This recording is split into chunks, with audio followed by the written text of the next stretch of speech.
नमस्कार विद्यार्थी मित्रांनो, आपली जी काल स्कॉलरशिपची एक्झाम झाली 5वीची, ठीक आहे ना. त्याचे आपण इंटेलिजंट टेस्टचे क्वेश्चन्स बघितले आहे.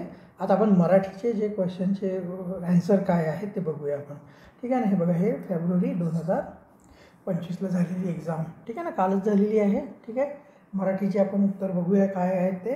ठीक आहे, एकच मिनटं बघा. इथे बघा, पहिल्या प्रश्नाचं उंचावरून पडणाऱ्या पाण्याचा प्रवाह याला धबधबा म्हणणार आहे. ठीक आहे, त्याच्यानंतर दुसऱ्याचं विरुद्धार्थी शब्दांची अचूक जोडी प्रखर आणि सौम्य. ठीक आहे, हे सगळे समानार्थी आहे. हे शत्रू आणि वैरी आहे ना, शत्रूला वैरीच म्हणतात, मोकळ्याला रिकामाच म्हणतात आहे ना, हे समानार्थी आहे. तर विरुद्धार्थी कुठलं झालं? प्रखरचं सौम्य. हे रात्रीचा उदय नाही होत, रात्रीचा दिवस होते. ठीक आहे ना, अस्ताचं उदय झालं असतं. ठीक आहे ना. चला नेक्स्ट, आता तिसऱ्या नंबरचं जे आहे त्याला तिसरं पर्याय आहे. 75 वर्ष पूर्ण झाले तर अमृत महोत्सव.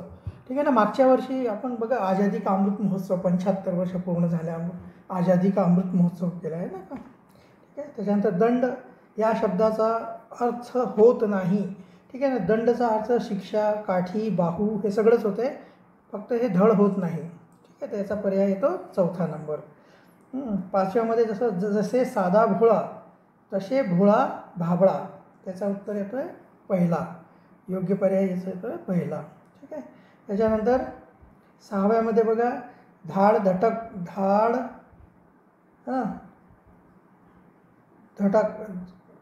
धाड धकट असा शब्द येतो, धाड धकट आहे की नाही. धाड धकटचा शेवटचा शब्द जो असतो, पाचवा अक्षर जो काय असतो, ट येतो याच्यामध्ये. ठीक आहे, पुढे दिलेल्या वाक्यातील कोणत्या वाक्यात नाम आले नाही? नाम म्हणजे काय असते?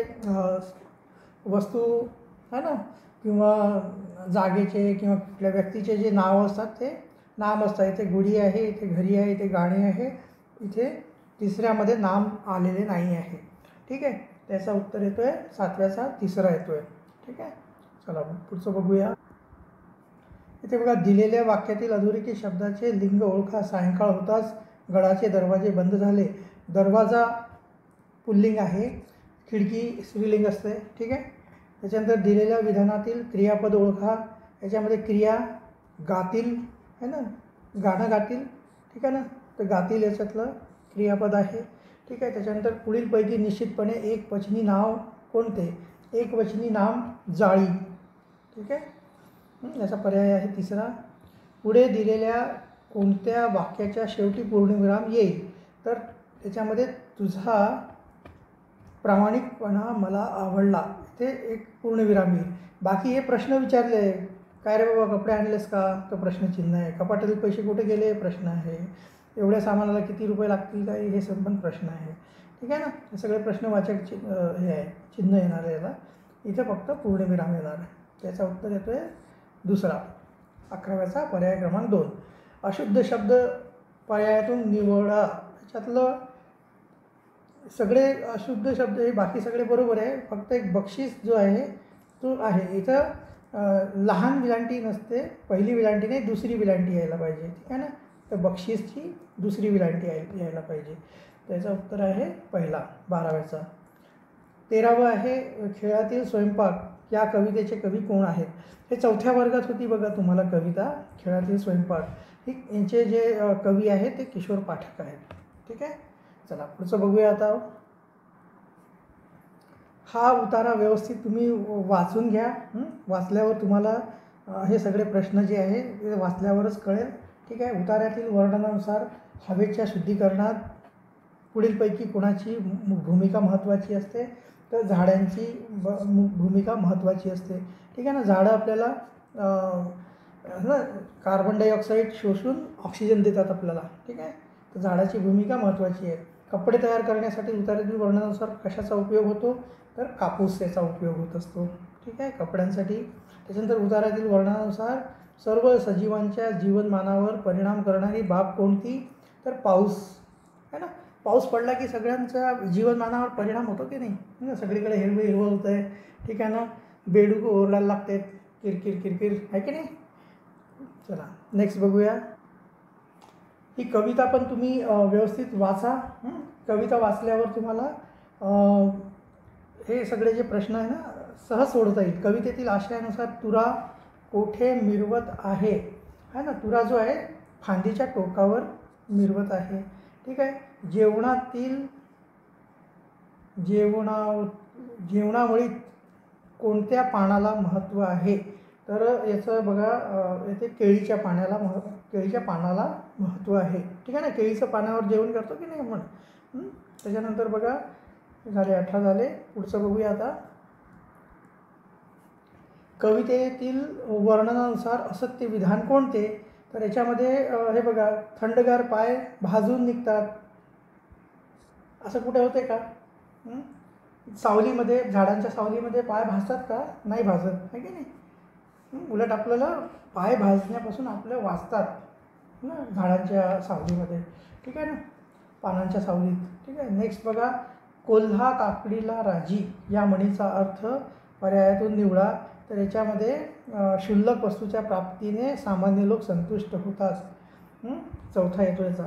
त्याच्यानंतर पुढे दिलेल्या वाक्यपूर्तीसाठी योग्य वाक्प्रचाराची निवड करा. ठीक आहे. तर याच्यामध्ये आमच्या वर्गाच्या निश्चित झालेल्या लंगडीचा सामना अचानक रद्द झाल्याने मुलांच्या उत्साहावर पाणी पडणे है ना, सगळं पाणी पडले त्याच्यावर. तर पाणी पडणे तिथं ते चौथा पर्याय. ठीक आहे. त्याच्यानंतर 22 बघा, प्राणी व त्यांचा निवारा यात अयोग्य जोडी कोणती? तर सिंह गुहेमध्ये राहतो, बरोबर आहे. घुबड जाळीमध्ये राहतो का? नाही. जाळीमध्ये कोण राहते? है ना, जी नाही स्पायडर, कोळी है ना, कोळी जे असतात ना ते जाळीमध्ये असतात. ठीक आहे ना. तर हे अयोग्य पर्याय याचा दुसरा आहे, घुबड जाळी.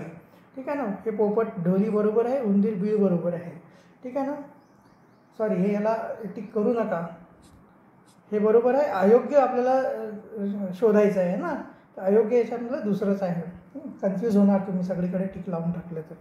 ठीक आहे. त्याच्यानंतर 23 बघा, रिकाम्या जागी योग्य समूहदर्शक शब्द पर्यायातून निवडा. मळणी केल्यानंतर शेतकऱ्याने खिल्लारांसाठी गवताची गंजी रचली. गंजी म्हणजे, ठीक आहे ना, समूहदर्शक शब्द आहे तो. ठीक आहे ना. त्याच्यानंतर ध्वनिदर्शक शब्दात अयोग्य पर्याय कोणता? तर बांगड्याची छुमछुम हे अयोग्य पर्याय आहे. है ना. छुमछुम जी आहे ना, अशी घुंगरांची वगैरे छुमछुम असते, है ना. बांगड्या छुमछुम करत नसतात. बांगड्यांचा आवाज आता जे लेडीज आहेत त्यांना कळेल. ठीक आहे. 25 रहस्य या शब्दाचे योग्य समानार्थी शब्द निवडा. तर रहस्य म्हणजे गुपित, ओके नाही. तर अशा प्रकारे हे 25 प्रश्नांचे हे योग्य पर्याय हेच आहेत. प्रयत्न मी केला आहे की एकदम करेक्ट पर्याय तुम्हाला द्यायचे. होऊ शकते एखाद दुसरा है ना प्लस मायनस होऊ शकतो, तरी पण मला वाटते हेच सगळ्यात योग्य उत्तर आहे याचे. ठीक आहे. तर तुम्ही आपल्या पेपर आता सगळ्यांकडे ABC आहे की नाही, ABCD असे सेट असेल, ते क्वेश्चन त्याच्यामध्ये फक्त मागे पुढे असतात. तर तुम्ही त्या हिशोबाने थोडंसं मागे पुढे करून ते चेक करून घ्या की तुम्ही कसे सोडवले आहेत ते. ठीक आहे. त्याच्यावरून तुम्हाला आता अंदाज येऊन जाईल की तुम्हाला पेपर 2मध्ये किती मार्क मिळेल म्हणून. ठीक आहे ना. चला, तर आपण आता काय करू, आज आता इथेच हे संपवूया. त्याच्यानंतर आता सेकंड, आता जो आपला पेपर फर्स्ट आहे तो राहिला इंग्लिश आणि मॅथमॅटिक्स, ते मी सॉल्व करून आज रात्रीपर्यंत मी सॉल्व करून टाकायचा प्रयत्न करणार आहे. ठीक आहे. चला, भेटूया पुढच्या व्हिडिओमध्ये. धन्यवाद.